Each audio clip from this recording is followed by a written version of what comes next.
সবাইকে আসসালামু আলাইকুম। আজকে রান্না করবো বোলা মাছের ঝাল। তার জন্য আমার লাগবে বোলা মাছ লবণ দিয়ে মাখানো। কড়াইয়ে তেল গরম করে ভেজে নেবো। এখানে আদা রসুন আর কয়েকটা কাঁচা পাকা লঙ্কা, এর মধ্যে দিয়ে দেবো কিছুটা সর্ষে। আর এইটা দিয়ে আমি একটা সুন্দর ফাইন পেস্ট বানিয়ে নেবো। আর এর মধ্যে কিছুটা দিয়ে দেবো টক দই, দিয়ে আমি আবার মিক্সিতে একটু পেস্ট করে নেবো। পেস্টটা স্মুথ পেস্ট হয়েছে। এবার কড়াইয়ে তেল গরম করে আর এর মধ্যে একটু টমেটো আর একটু গুঁড়া মশলা মিশিয়ে নেবো। আর গুঁড়া মশলার মধ্যে আমি এর মধ্যে দিয়ে দেবো কিছুটা জিরে গুঁড়ো, কিছুটা ধনিয়া গুঁড়ো, এর মধ্যে একটু কালারের জন্য একটু হলুদ আর অল্প একটু লঙ্কার গুঁড়া।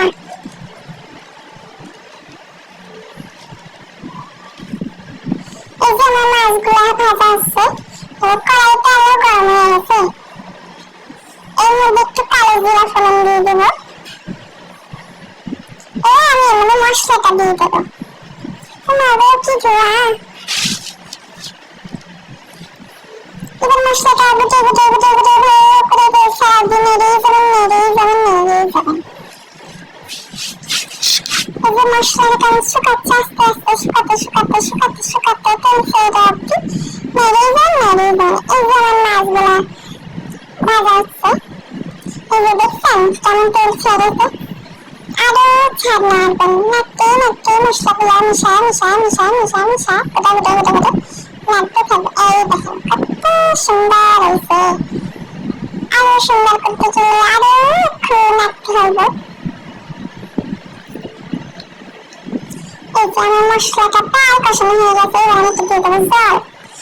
ভালো করে মশলাটা জলের সাথে মিশায় এবার দিয়ে দেবো পরিমাণ মতো চাল। যতটা জল রাখতে চাইবেন ততটাই জল রাখতে পারেন। আমি একটু কমই রাখি, ওই জন্য একটু কমই রাখি দিয়েছি। এর মধ্যে দিয়ে দেবো লবণ, যেটা ছাড়া একদমই স্বাদ আসবে না। এতে ঝোলটা ফুটে গেছে। এবার আমি এর মধ্যে ভাজা মাছগুলো দিয়ে দেবো।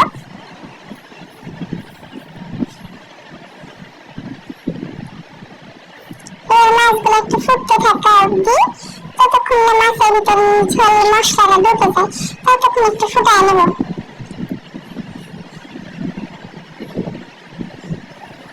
এর মধ্যে অল্প একটু গরম মশলা দিয়ে দিন। দেখছেন কত সুন্দর হয়েছে।